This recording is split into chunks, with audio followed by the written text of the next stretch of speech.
Hello and welcome to the White Rocket Podcast, brought to you by White Rocket Entertainment in association with the Earth Station 1 network. It's one long conversation with a variety of guests about the best of popular culture. I'm Van Allen Plexico. Hey, I did that without notes. Look at that. I've done it so many times. I'm here solo today, and we're going to try a little experiment. This is a sort of a different show in two different ways. One way is I'm recording it both on video and audio at the same time, so I can put it up on the White Rocket White Rocket TV channel on YouTube, and also so I can put it up as a White Rocket podcast. That's one way. The other way that it's different is that it's a discussion topic, but I'm doing it solo. Now, you know, if you've listened to the show for any amount of time, you know that I do at whiterocket.podbean.com. You know that I do occasionally do individual shows where I'm on by myself, but they're usually me talking about something like I'll do a reading from one of my own books, or or some special report like the Amber to Television special or something like that. But rarely do I do a discussion topic, and I don't have any guests on, but I'm doing it that way myself just for a couple of reasons today. And that's because this is going to be a Space 1999 episodic discussion where I'm just talking about Space 1999, particularly the premiere episode Breakaway.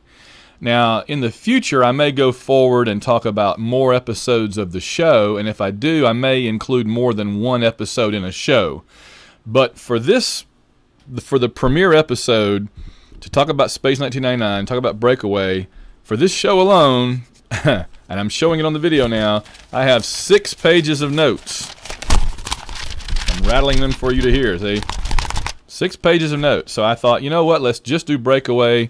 I imagine for future episodes, as we continue through Space 1999, the number of pages of notes will get smaller and smaller, particularly in the second season. But for now, I think I want to just talk about Breakaway, which is a good way to talk about the entire series in general, right? I mean, Breakaway establishes everything about the show. It establishes the characters. It establishes the basic idea of what the show is about. Some of the early themes, not entirely do we get the early themes. I mean, because the greater themes, particularly of Season 1, are going to be the mysterious unknown force, or MUF, M-U-F. You don't really get that in this episode, other than maybe the fact that they survive and the moon isn't shattered like Thundar the Barbarian's moon. You don't get the theme of them out, human survival. Perhaps the Earth has even been destroyed during Breakaway, and so they are spreading mankind's seed across the galaxy or the universe or whatever. You don't really get that yet either, because they're kind of fixated on one destination by the end of this episode, which I'll get to when we get there. There's a number of major themes that run through, particularly the first season of Space 1999, and really you don't get any of them, more or less, in Breakaway. But what you do get is a very ambitious episode that really reaches very high, but also kind of cribs a lot from another source, and ultimately I think fails in several critical ways. But if nothing else, it does get the ball rolling. Excuse me. It does get the ball rolling on the show and sets up what will be a very 1970s episodic series rather than a more modern contemporary show where there's a continuation of plots over multiple episodes. One of the reasons I want a revival of Space 1999 is I want to see all new stories, and I want to see a whole new show, of course. But a big part of it is I want to see Space 1999 done in the way that contemporary shows are done, where you have ongoing plot lines across multiple episodes and across maybe multiple seasons, along the lines of Babylon 5 or Lost or Battlestar Galactica, the more modern version, or something like that. I would just like to see what they could do with it if it's not purely episodic, not purely hitting the reset button almost every episode. So and the only major changes coming at the end of a season, the beginning of another season. So, with that being said, let's go ahead and dig on into some of into this episode. I've got plenty to say about it. I really sum Breakaway up as an episode, as a standalone work. Excuse me, as great ideas, but really poor execution. Now, not execution in terms of the special effects. Certainly, the moon looks fantastic. I absolutely believe and buy that it's, supposed to be the moon. I love the eagles. We'll talk about that. The space buggies, the hardware. In visual terms, and I, this show is great and it's very convincing. In fact, I would argue the only thing that really visually does it a disservice in a way is it's got a cold cold antiseptic look to it. The uniforms are beige and white with only a little color on a sleeve maybe, and if you're medical, your sleeve is white, so it's even more bland. The sets, the furniture is white plastic, which gives it a very distinctive look. Nothing else looks like this, but again, and then the walls are kind of white. Everything is beige and white on this show, and so again, it gives it a very distinctive look, and I like it, but in another way, it keeps the show from looking like anything else, and that's great. On balance, I like it, I think, but I just feel like it all comes across as very almost literally vanilla because there's so little color. It's almost like a black and white TV show. If this was a black and white show, you watch it on a black and white television, and yes, there used to be things called black and white televisions, you wouldn't lose a whole lot. The little bits of color you do see on the show, like maybe somebody's sleeve of their uniform or the red cross for the landing pads of the Eagles, it shows you that I'm having a hard time thinking of very many times you really see much color on the show. When they fire a stun gun, when you see the travel tube going through the tunnel and there's lights, like orange or red lights lit up. There's not a whole lot of color to this show.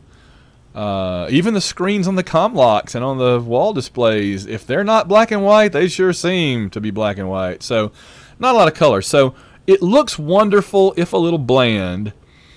And the ideas are great. I love the idea of 311 men and women hurled across the galaxy or the universe or whatever. I don't know that the writers really understood the difference. Just like the writers on the old Battlestar Galactica didn't really understand that a star system is much smaller than a galaxy, among other things. But the writing, the specific writing, and particularly for this episode, is just very weak. Let's go through it now. Let's go ahead and dig into this episode, and you'll see what I mean as we go along. We're going to talk about the good stuff. And again, I don't want to sound negative. I'm just being critical of the things that disappointed me that I think could have been better. And I'm going to make suggestions of how things could have been better, and maybe if they ever reboot this show, will be done better. In fact, let me just go ahead and say, because I have no problem self-promoting, because as I always say, if you don't promote yourself, who's going to? You guys know that are my regular listeners and White Rocket supporters. You know that I've written 15 novels already. I'm writing novel number 16 right now, and it is basically heavily inspired by Space 1999. This is a property that I dearly love. In fact, I've got the $100 Eagle transporter spaceship on my bookcase upstairs. It's like those watching on video can see. It's about this long. Seriously, it's about that big. It's huge. It cost me about $100. I did not buy the aluminum add-on components. I painted stuff silver. Okay, I saved myself about another $150. But I love Space 1999. I love the property. I love the ideas. And so I'm writing a book now, and I'll go ahead and tell you it's called Alpha Omega. Yeah, there's a little hint in the title. Okay, but it's called Alpha/Omega, Alpha Omega, and it's being written for Pro Se. And it'll be along hopefully by the end of this year. So be on the lookout for that. That's not something I've announced publicly. I'll just say it here for you special listeners that might be interested in this kind of thing. Okay, so I keep promising and I keep not doing it, so let's get into the show a little bit. All right, so we have the opening, the cold open before the credits, where it's very 2001. You have that arrangement of the moon in the foreground, the earth and the sun, with the moon sliding over to eclipse the earth. Now, if you turn that 90 degrees sideways, it becomes the opening credits of 2001: A Space Odyssey. So, very first shot of this series, they are saying, hey, look, we are 2001: A Space Odyssey, the series. And that's exactly what Season 1 was. Season 1 is like if they said, what if we took 2001: A Space Odyssey and made it a TV show? And throw in some aliens and some monsters and cosmic mysteries where everybody goes kind of, you know, at the end of the episode, while the music goes do do do do do like that, and they're all going. Again, I mean it. I say it with love. But that is what they did. I'll tell you some more ways that it kind of references or copies 2001 as we go along. Now, we see that we actually start the show. I didn't notice this. I've watched Breakaway a dozen times in my life, if not 24 times. And when I watched it today, I realized for the first time that the show opens on 9/9/99. It's September the 9th, 1999. 4 days later, of course, is when the nuclear waste disposal area goes up. So it opens on 9/9/99, and we get the moon buggy. The little moon buggies are awesome. Great miniature work by, I guess, Brian Johnson and the other effects guys. Fantastic.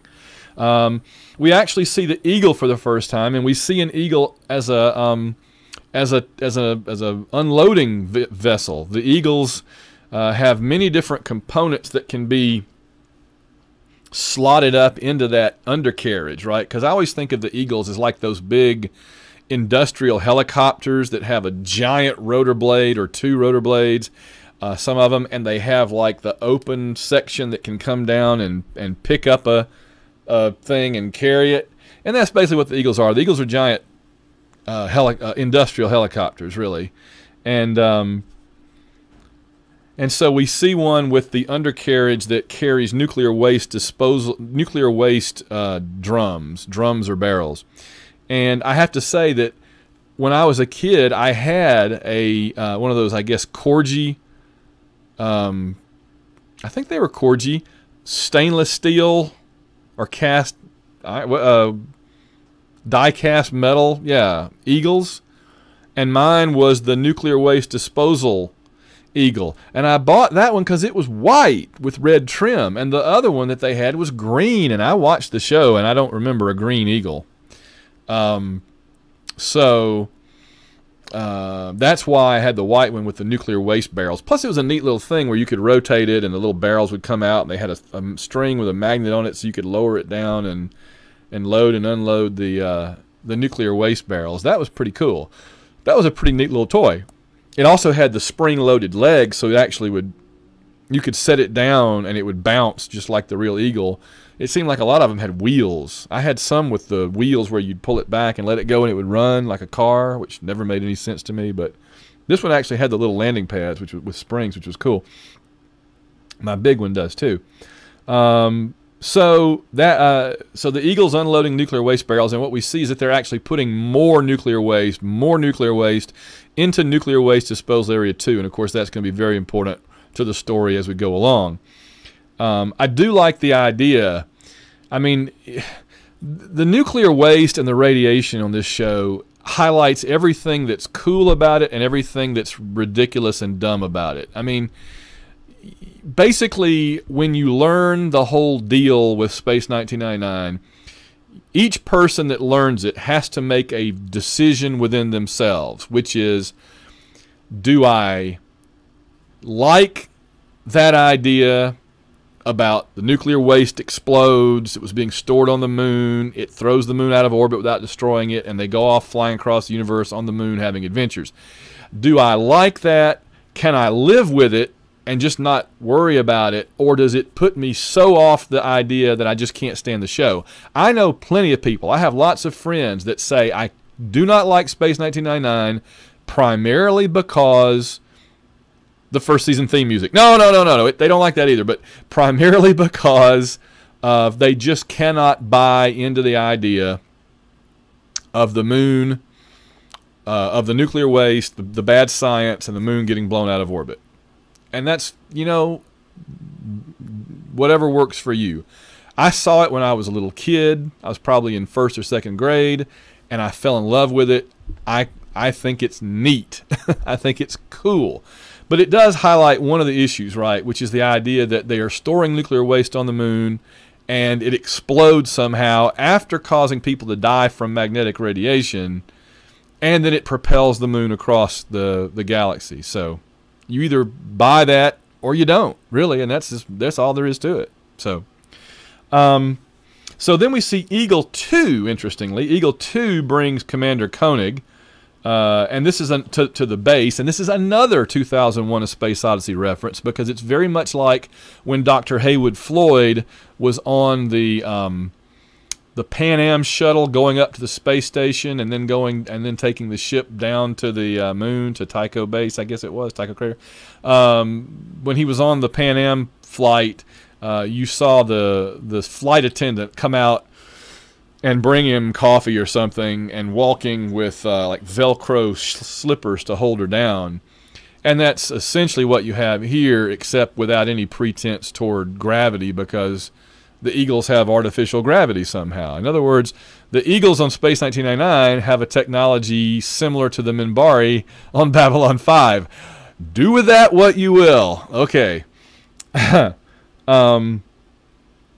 So Koenig lands, and he meets Victor Bergman, Dr. Bergman, who already knows him, and they're chatting, and they run into Commander Gorski. And by the way, on the way down, I believe it is, Commissioner Simmons tells him that he has already relieved Commander Gorski. Now, Commander Gorski is interesting, but I'm going to more about him in just a minute when we run into him. Okay, I got a little ahead of myself. So yeah, Koenig is told by Commissioner Simmons, more about him coming up too, of course, that Gorski's been relieved, though he's still on Alpha, and so John is now the commander of the base. And his job is to, quote, put man on Meta, unquote. There's a planet. Now, I'm not too clear on this either. This might either be that they just don't explain a perfectly reasonable scientific concept, or it is that they are just totally making crap up again. Right. But that's okay. The idea is that there's the planet Meta, which is way outside of our solar system, and apparently it's far enough away and important enough because some kind of signal is coming from it, like it has intelligent life or something, or at least a TV transmitter, a radio transmitter or something, that they are going to send the Meta probe out to visit planet Meta. And they're sending 2 astronauts, that's it, in a sort of a gigantic version of an eagle. It's got the eagle front nose like a lot of ships on this show do. But it's got like a great long body, much larger than an eagle, I believe, to go all the way, have enough supplies and whatever else to go all the way to this planet. Now, question, of course, I have is, if this is a planet, either they're going to another solar system, like Alpha Centauri or something, which seems like quite a reach, especially since they say that the planet Meta is approaching, like it's making its closest approach, almost like it's another planet in our solar system. But if it was another planet in our solar system and it's that far away, it would be frozen. It would be way out past Neptune and Pluto, and it would be frozen. So I'm not sure how or why or where or anything about planet Meta. I just don't know, and perhaps the best thing to do is don't ask, though we may talk about it again at the end. All right. Now, this is, again, another callback to 2001 A Space Odyssey, because, again, you have 2 astronauts. You're on the moon. You have 2 astronauts at a space station in orbit, And the two astronauts, who are obviously the ones that are sick from that opening where they one of them at least went crazy, they're going to take a ship out to another planet far away, and that's just exactly Discovery. In fact, one imagines that if they had actually launched the Metaprobe on Space 1999, it would have had some kind of a HAL 9000 computer. Of course, they do have a HAL 9000 type computer, but she is on Moonbase Alpha, not on, I guess, the Metaprobe. So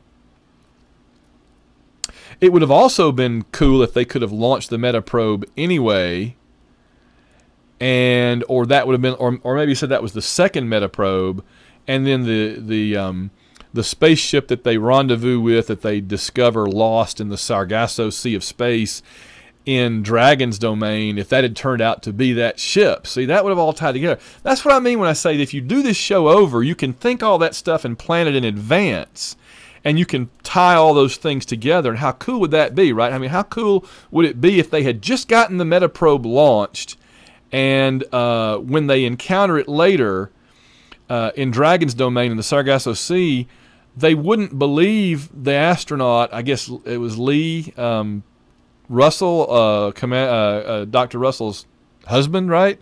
It would have been cool if they had first said, oh, he had the exposure to the magnetic radiation, the magnetic energy, so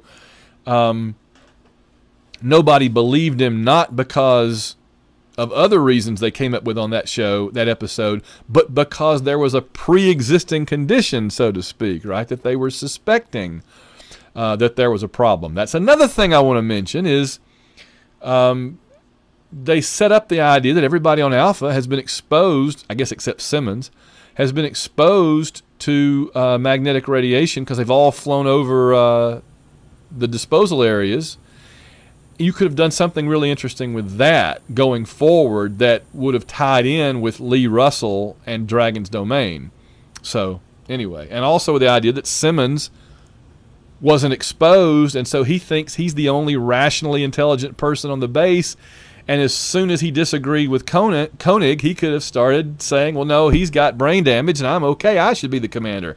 Oh, there's so much that could have been done with this. It would have been awesome. Okay, so Koenig finds out about the virus infection story, which is another 2001 callback. I'm going to be saying that a lot. I already have said it a lot.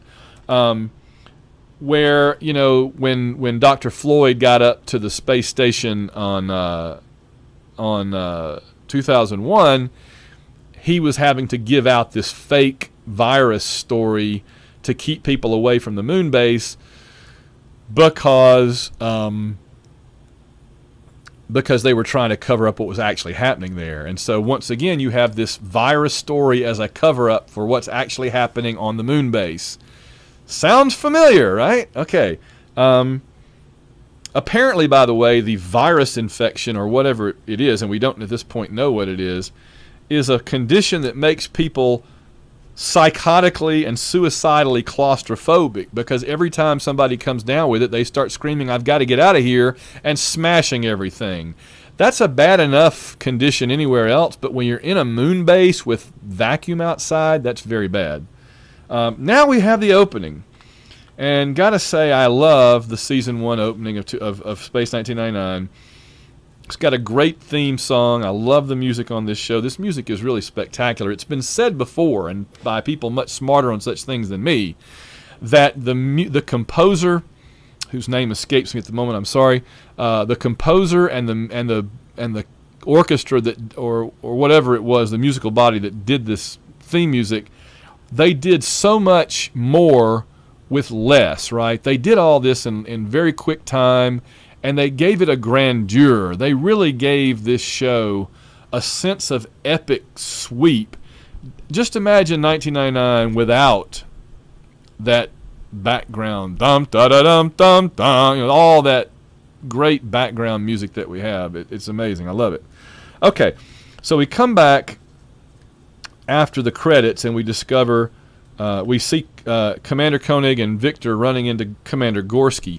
I love Gorski, and this is where I was going to say, I was going to mention him again. What a great character he could have been. We are told that he has always been very flexible, says Koenig. He's a survivor, basically, says Dr. Bergman. So wouldn't it have been interesting to have a flexible survivor as one of Koenig's main rivals still on the base, like if he was trapped there?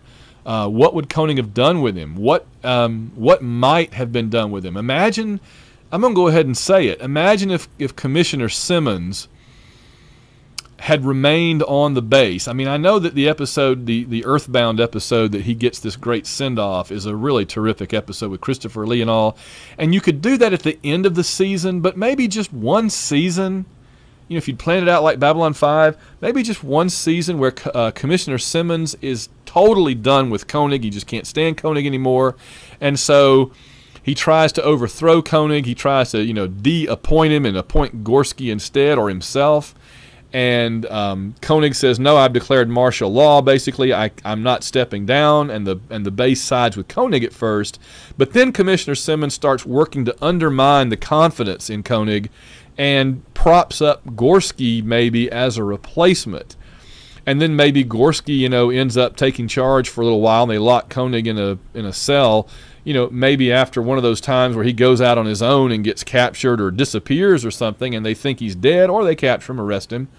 And then finally he comes back, and Gorski says, no, I have to step down. Koenig is the rightful commander, which drives Simmons up the wall even more because Gorski does the right thing. There's so many cool plots you could do with those two characters, and to me, using Simmons one more time and not using Gorski at all is an absolute crime. It shows how the plot, the story, was like the least most important thing when they did this show. All right, let me see. So moving on. Comlocks. We see Comlocks for the first time with those cool little TV screens. I think they had cables running out the back that went up the sleeve of the actors so they could be holding it and talking to a little TV screen, and you could see the TV screen. You just couldn't see all the cables because in obviously 1975 or whatever, there was no way they were making a TV that small. So Koenig meets some of the other people in the base. He already knows Dr. Bergman. He already knows Paul Morrow, and he already knows Alan Carter, which I thought was interesting. I get the sense that he's been the commander before. This is not his first stint, his first tour of duty there. I think that's conjecture, but I think we get the sense he's been up there before and is sort of put back in charge, kind of the way, pardon the sort of the strange analogy, but it's kind of the way when U.S. Soccer was dissatisfied with Jurgen Klinsmann, they went and got Bruce Arena back. So Gorski is like Klinsmann, and Koenig is like Bruce Arena coming back to take over during a bad patch because we know he can get the job done. That's certainly the sense I get from Simmons. But he doesn't know Dr. Russell, and it's interesting when they have their whole little opening scene where they meet each other for the first time and they're discussing things. And Koenig calls the Metaprobe ship the space flight of the century, which is very unusual. I mean, I guess he means the 1900s. I mean, the 20th century, not the 21st yet, I guess. It's September of '99 though, so maybe, I don't know when it was supposed to launch. Maybe on January 1st, 2000. I don't know. But anyway, so he's talking to Dr. Russell, and we find out that Gorski refused, or it may have been from Dr. Bergman that we find this out. We find that Gorski refused to let Dr. Russell report any of her findings. Now, later we find out that's not exactly true. Apparently she reported them, or Gorski secondhand reported them to Commissioner Simmons, and it ended there. So I don't know whether, if it was Victor or whoever it was that told John that Gorski refused to let her report her findings, maybe they meant publicly, because clearly her findings have been reported to Gorski and to Simmons, and they said, it's not getting any further than this. So I'm not exactly sure what they mean there when they say not let her report her findings. I guess maybe just like not talk to the press, or maybe that person assumed she hadn't been allowed to since nothing had come of it, and they didn't realize Simmons was just sitting on it. But anyway, So Helena tells John it's not a virus, it's brain damage, but we don't know what's causing it. But there have been 9 deaths in all so far, and all of them associated with nuclear waste disposal area 2. Well, I'm thinking, there's your big warning flag. If people are dying of something and they all went out to nuclear waste disposal area 2, you got to think, even if it's like Legionnaire's disease outbreak in disposal area 2, it's probably something to do with disposal area 2, you know? So that's pretty frustrating as a viewer.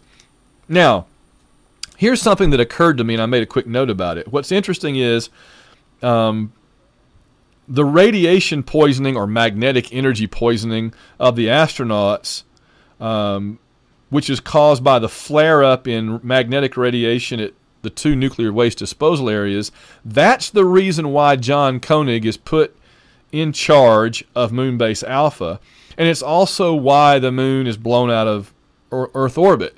So if the nuclear waste disposal areas had blown up without emitting that deadly, slow-acting magnetic radiation or magnetic energy, whatever, it's never entirely clear, honestly. I've watched it a bajillion times, and I still don't fully get it. But if the moon had blasted out of orbit without giving this long build-up of people getting brain traumas, you know, and dying, then Gorski would have been the commander and Koenig would have been on Earth, presumably, and this show would have been about the adventures of Commander Gorski and Helena and Dr. Bergman. And I have to wonder, how many episodes would the Alphans have lasted with Gorski giving the orders instead of John Koenig? Now, he seems an affable enough guy when we meet him, and he must be intelligent or he wouldn't have been the commander of the base. But you still have to wonder, you know, exactly how the show would have gone. If not for that slow leak of magnetic energy, it would have been a very different show.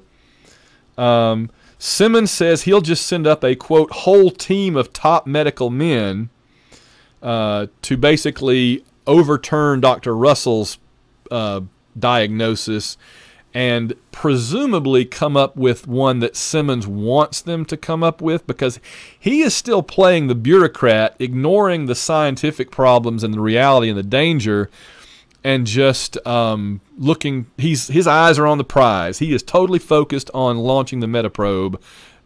Come hell or high water, come nuclear explosion and moon blown out of orbit, he doesn't care. He's getting that Metaprobe launched. So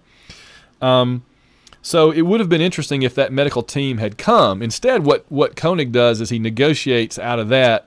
He horse trades down to, he wants to get Simmons to just stop sending up nuclear waste for a little while. And it's funny because Simmons' reaction to that is, oh, heavens forbid, we can't stop sending up nuclear radiation. Like Earth is just cranking out megatons of nuclear radiation, nuclear waste, constantly, and they can't stop sending it to the moon. So, which makes you wonder, why not just shoot it into the sun instead of storing it on the moon? Are you putting it on the moon because you're ever going to use it for anything? Why keep it around if you don't have to? And it would have probably been cheaper just to attach a rocket booster to those barrels and shoot them off to the sun than to actually transport them in manned vehicles out there and place them one by one in the carousel on the little conveyor belt into that carousel and it's in the elevator and all. It's just, man, that's a lot of nuclear waste, by the way. We must have, freaking Rwanda must be using 10 nuclear power plants by 1999. And by the way, I'm convinced that this show should have taken place a lot later than 1999, but there's no doubt in my mind that they chose 1999 because it's the other date that sounds cool besides 2001 of that same time period, right? You wouldn't make it 2013 or 2017, some distant time like 2017. It's just, that doesn't sound good, right?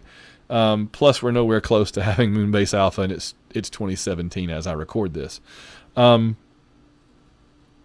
Okay, so he wants to stop sending up the nuclear waste, and Simmons says, I can't do it, but I can do a temporary pause to it. So, okay. And even that was difficult. So Simmons wants everything he wants, and he doesn't want to do anything in return, basically. Now, it's funny because I made a note that at this point, Koenig uses the comm lock for the first time, or maybe the little TV screen, I forget which, to call Paul Morrow, who ends up being kind of his, not second in command, really, kind of sort of second in command, but sort of like the logistics guy in Main Mission. And he calls up Paul, and as the camera comes on, we see Paul and this girl like this. And I'm thinking it's supposed to probably mean he's talking to her up close on that screen and like going over some technical material with her. But honestly, it looks like Koenig interrupts them when they're making out. Every time I watch it, I think, hey, what was Paul doing? And I think also, that wasn't Sandra. Paul. So it is funny that the comm locks could, or the communication system you could be busted being up to something when that camera just comes on while you're standing there. So Koenig and Victor with a pilot take an Eagle out to Nuclear Waste Disposal Area 1. And this is pretty dumb. Of course, what they do later, what John does later, is even dumber because they already know, right? They already are pretty sure that the nuclear waste disposal areas are involved and that they are a big part of, if not the entire problem. And yet they go out there. In fact, I want to say almost every Eagle that goes out there crashes until the ones at the end. And the one that brings them back here doesn't crash. But almost every other one does.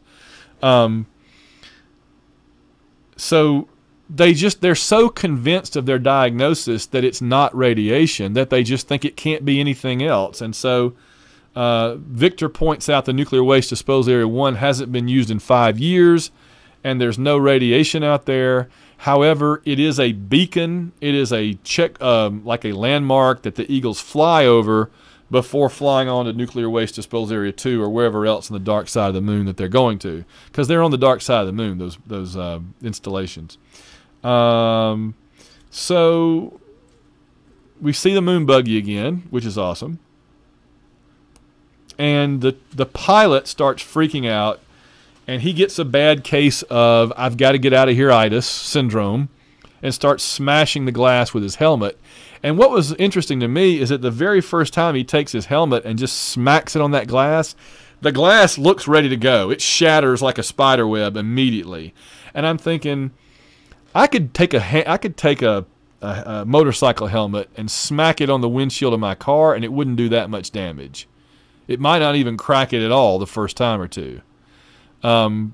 So I don't know what contractor supplied the windows for Moonbase Alpha, but they need to get their money back. Alpha does, because those were some pretty cheap windows.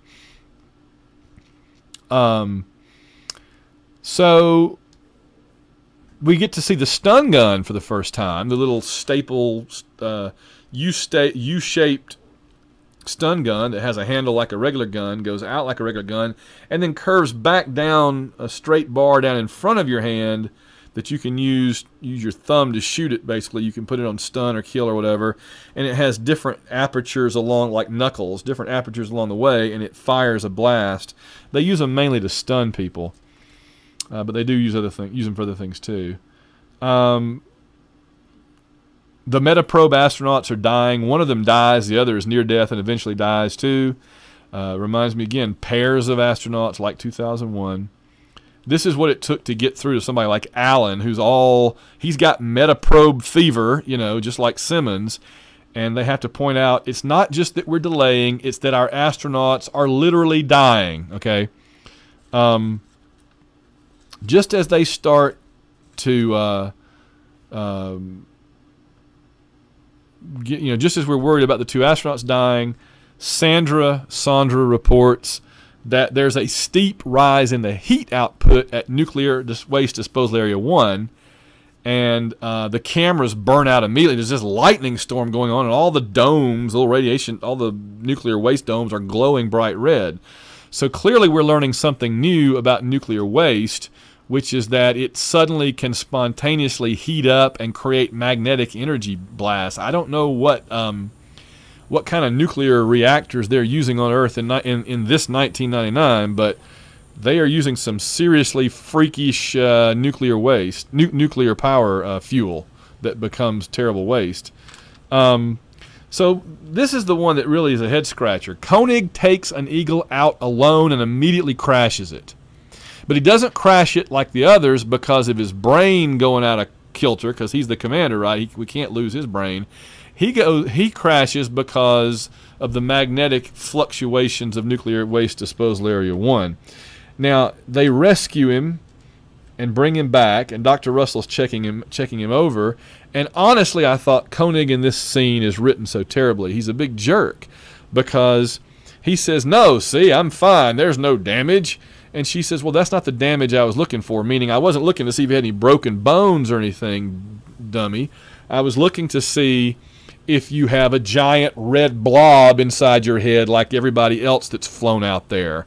So she says, "We're not looking for heroes." And I'm thinking, it's not that you're not looking for heroes, you're not looking for corpses. I think that would have been an even more effective line from Helena is, "We need an answer, Commander. We don't need corpses." Right? We've got enough of those already, because he fires back at her with, "I didn't know you cared," which is a clever TV line, but in this case, it's way too smart alecky for John Koenig talking to a woman he's only just barely met recently, who is trying to look out for the lives of 311 men and women on this base. So she reads him the riot act, and good for her, because he needs the riot act read to him. Let me pause here for just a second in the middle, more or less. We're coming into the home stretch, actually, because I had a long preamble. And thank our patrons on White Rocket. We depend on and appreciate everything that you folks do. We have our platinum level, top level, the Eagle has landed level patron, Nicholas Cottrell, whom we desperately appreciate. There's also Bill Matthews, Michael Kirshner, Joey Miller, Jared Albrick, Dave Powell, Mark Squire, and David Medinas, each of whom contributes every month to help keep our video and audio shows on the air and new ones being made whenever we have the time here in White Rocket Studios to put something together. And by the way, I hadn't done a video for you guys in a while, so if you're listening on the White Rocket podcast, that's great. I'm hoping the audio will come out good using this new system, which I recently installed. Thank you. But I'm also hoping that I can put this up as a special video for the patrons for a couple of weeks before we put it out for everybody. So, okay. Thanks to all of our patrons. And by the way, do check out, if you haven't on audio, check out on through iTunes. All you got to do is search White Rocket Entertainment on iTunes, and you can hear lots and lots of shows. We're doing, gosh, anywhere from 1 to 2 or 3 shows a week now on the network, and we cover lots of stuff. We're doing a Babylon 5 rewatch. We're doing a Quantum Leap rewatch. We're doing the Lord of the Rings trilogy, where John Ringer and I have one more movie to go on that, and book and trivia to go. We'll be doing Game of Thrones soon. We do James Bond on Her Majesty's Secret Podcast. That's part of the White Rocket Network. If you want to hear any of those things, just subscribe to the White Rocket Podcast, to White Rocket Entertainment, and they're all on the same feed. You get them all through iTunes, or go to whiterocket.podbean.com. All right, so back to the show. Victor finally figures out it's magnetic energy, not atomic or nuclear radiation. Okay. And we've all been exposed to it, says Dr. Russell. This is something that's never followed up on. So once again, you have a neat idea in the pilot. That's 3 loose threads they could have followed up on and don't. We kind of get a follow-up on Simmons, but it's not very good. We could have gotten a follow-up with Gorski, and we could have gotten a follow-up with everybody's been exposed to magnetic energy / radiation. Would have been great. Now the big danger is Nuclear Waste Disposal Area 2. And this is a much larger, much deeper, I get the sense, concentration of this super dangerous future nuclear waste. And so they send a remote control Eagle out to kind of measure the radiation. Once again, the Eagle crashes. Now, you get a sense that this crashed Eagle crashes because the magnetic field around the nuclear waste disposal area 2 expands suddenly, which is another warning that something bad is about to happen. Although it seems like I remember, maybe it was a different version, maybe it was the record and comic book years ago that went with this episode, but I seem to get the memory that when that Eagle crashed into it, that precipitated the big explosion. But here, I think it's just it crashes because of the expanding field of magnetic energy. And you get a surge of heat. And this is where Koenig says, now we're sitting on the biggest bomb man's ever made. Now, if you've listened to the previous Space 1999 episode that I did with Anthony Taylor a couple of years ago, he and I talked about the entire show in general, and I joked about how that was a reference to the show itself. Again, I say it with love. It's just kind of funny, but it is kind of funny that he says it. So Koenig orders priority signal Alpha 1, which is a signal to Simmons to say, you know, this would Babylon 5 would call this ultraviolet code, right? And when Simmons calls him back to try to find out what's going on, Simmons is told that Koenig is unavailable. So Simmons hops in Eagle 1, which I guess is kind of like Air Force 1 in a way here. Simmons hops in Eagle 1 and zips right on up to Alpha to find out what's going on. And Koenig tells him, well, I'm available now. And the question I have is, did Koenig warn him beforehand of the danger, or just leave him so in the dark that he felt compelled to come up? And did Koenig want him to come up? Because I get the sense also, because it's never directly addressed. I've listened to these dialogue exchanges several times now, and it's never made entirely clear whether if Koenig, you get the sense it's not that he wasn't available, it's that he didn't want to be available. And if that's so, it's because he wanted Simmons to come up there so he could confront him face to face, I think. So I get the sense that this was all a ploy by Koenig to actually make Simmons come up there so that Koenig could negotiate with him directly, and in an environment where Simmons couldn't just turn off the radio, the television connection with him. So Koenig gets that, and what that means is that Roy Dotrice is Commissioner Simmons is up on Alpha. And it's funny too, because when he arrives, he even has one of the beige tan space Moonbase Alpha suits on. Although if you notice, his sleeve doesn't have a color; it's just the same color as the rest of his uniform. I feel like in the other episode, Earthbound, they give him a color of some kind, maybe a command color or something. But in this episode, his sleeve is just the same color as the rest of the uniform. So maybe that's the color they reserve for visiting dignitaries who are not part of the hierarchy. You know, he's a government bureaucrat, not a member of the Alpha team. By the way, Roy Dotrice appeared on Babylon 5, among other places. He was the Earth official that was negotiating with the Centauri, and he told he told Captain Sheridan to apologize to the Centauri in one episode, which I'm doing the rewatch for the Babylon 5 rewatch, and I haven't gotten to that one yet, so I can't remember exactly when that happens. I want to say somewhere in season 2, though. Maybe it's early season 3. I'm not sure, but anyway, you may also know Roy Dotrice. He's the voice of the Game of Thrones books, the Song of Ice and Fire books, on audio.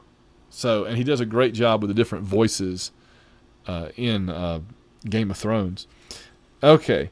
So now Simmons says, what is there to be done? What can we do to alleviate this emergency crisis situation? And the Alphans, you know, Koenig and Bergman and everybody say, we need to rip out all those barrels, all those containers of nuclear waste, and distribute them over the lunar surface, like spread them out enough that they are no longer a concentrated, like a concentrated explosive. And that makes perfect logical sense. So we get this great sequence where the Eagles are flying out like the big industrial helicopters they are. They're reopening those sealed up nuclear waste disposal cylinders, which must go deep down into the moon. They're not just like on the surface. You see an elevator going down in one of them in one scene. So there's a lot of stuff down there. And they're ripping them out, and carrying them with their little magnetic thing, like on my Corgi die-cast metal Eagle, and they're dropping them, boom, boom, boom. But there's so many. Plus, you got to bear in mind that there should have been an enormous danger that the Eagles would all start crashing, and indeed we are told that there are navigational failures on 2 of the Eagles during this operation. So they didn't forget about that. The Eagles are just performing exceptionally well in a magnetic field that should have wrecked them all. Okay. But they also don't mention that all those pilots are now exposed to this magnetic energy, and so they could have followed up on that and done... You remember there was an episode of the original Battlestar Galactica where all the male pilots came down with food poisoning or something, and so you had all these female pilots that stepped forward and became Viper pilots. You could have almost done the same thing here, have an episode where all the Eagle pilots come down with that magnetic energy poisoning and got the things in their brains, and then have have the women, have the non-pilots, even male or female, step in and fly the Eagles, and then you could have some godlike alien character come in at the end and save everybody's fire, of course, if you wanted to, unless you want to switch to those pilots. Alan Carter takes the Commissioner's Eagle, which is Eagle 1, up into lunar orbit to scope it out and see what's going on. And about that time, somebody yells out, "Commander, it's going up!" And then the nuclear waste disposal area 2 starts exploding, or lightninging and exploding. Koenig says, "Abort, abort," and Paul is saying, "All Eagles return to base immediately." And the Eagles start coming back. It's a good thing they did too, because we wouldn't have any Eagles available. They had every single Eagle was being used, I believe they said. Every Eagle but one was out ripping up nuclear waste barrels, drums, and Eagle 1 had Alan up in lunar orbit kind of supervising, watching what was happening. So there's chaos on Alpha. The thing explodes. I wonder how many died. They never really say anything about how many people died. They just say how many there are at the end of the previous episode. Okay. The moon starts to move now as the nuclear waste disposal area explodes. It becomes, as Victor says, a gigantic rocket motor, and it's pushing the moon out of orbit. And the G-forces we are to understand, which would be through acceleration, not just cruising along. The G-forces are so great that everybody's pinned to the floor and can't do anything until it's too late. Alan, I think, could have probably gotten back to Earth. If you want to tell me that the Eagle 1 with one person on board was not capable of getting all the way back to Earth at that point, when it's no greater distance really than it was before the explosion. At that point, it's just kind of started moving, but at that point he could fly back. So that was interesting. The space station or space dock or whatever it is destroyed completely as the moon starts to leave Earth orbit. And again, this is the part that a lot of people have trouble with. The space station destroyed. People on TV. Yeah, this is one thing that I wanted to mention. You've got Alan going, "Come in, Alpha. Alpha, please answer me. Alpha, do you read? Alpha, come in, Alpha, answer." And I'm thinking, it's funny how in every TV show and movie ever made, pretty much, people are begging somebody on the other end to answer. And it always drives me crazy because it's always that they just can't. That the signal's not getting through, or everybody's unconscious, or everybody's dead, or there's no receiver. For whatever reason, when you do that, it's not getting through. So, nobody's ignoring you, right? Nobody's choosing to just blow you off. They physically can't come to the phone right now. Okay, Alan? Chill out. Sudden deceleration. Don't know why, but okay. They realize that they cannot make it back to Earth. And so before they realize that, Commander Koenig calls for the computer to evaluate enacting Operation Exodus. And of course, as we know from subsequent episodes, Operation Exodus would be the immediate and complete evacuation of the moon base to the nearby planet, Earth or whatever, right, by eagles.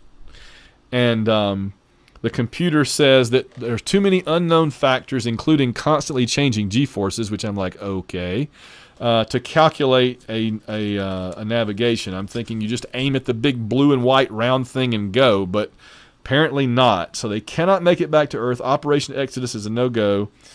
Oh, and by the way, let's see.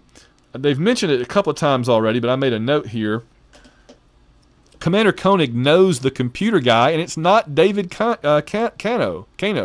It's not Kano. It's Uma.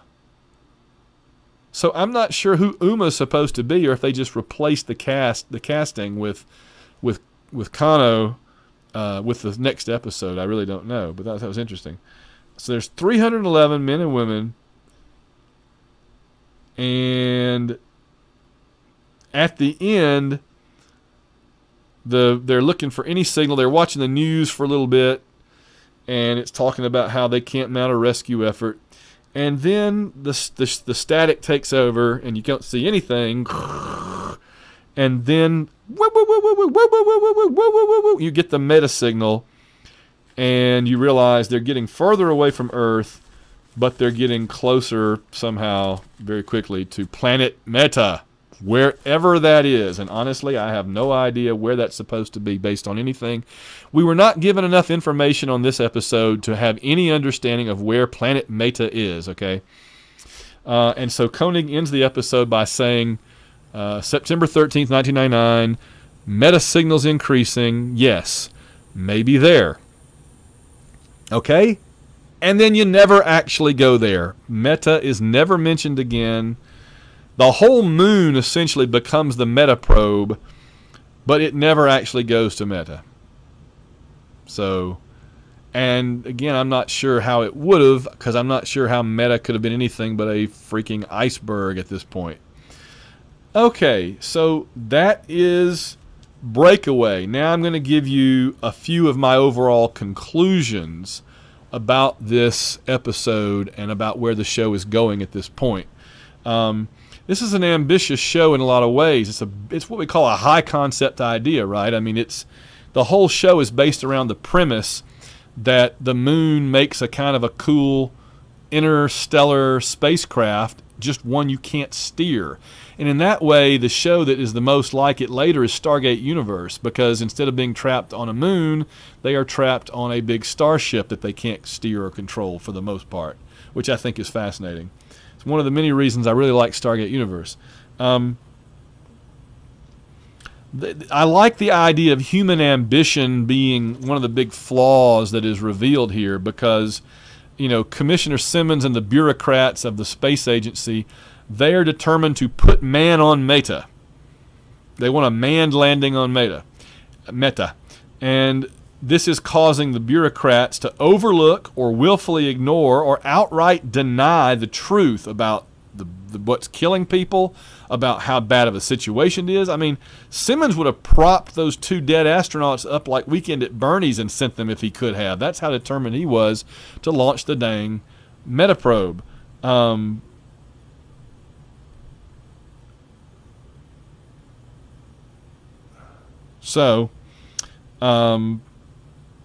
Anyway, so that's the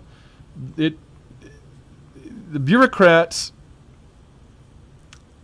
It's these human bureaucrats that are ignoring the truth because they're doing what they want to do, and they're creating a situation that is actually bad, where people are dying of the magnetic poisoning, apparently, the radiation or whatever you want to call it, but is going to be far, far, far worse when the actual moon, the nuclear waste supposedly explodes. So the whole idea of the whole thing is caused by bureaucrats who keep putting nuclear waste on the moon, won't stop putting nuclear waste on the moon, and then lie about what's happening because of it. I like that angle a whole lot, and I think a lot more could have been done with it. The writers of this show don't seem to understand much about radiation or nuclear power or nuclear waste or a lot of physics type, chemistry type science. Again, this puts some people off. I really like it. I can ignore it. It was a 1970s TV show, and if there's one thing you have to do with 1960s and 70s TV shows, it's ignore the science or you're never going to enjoy anything. Again, I said I like the moon as a non-steerable ship across the galaxy.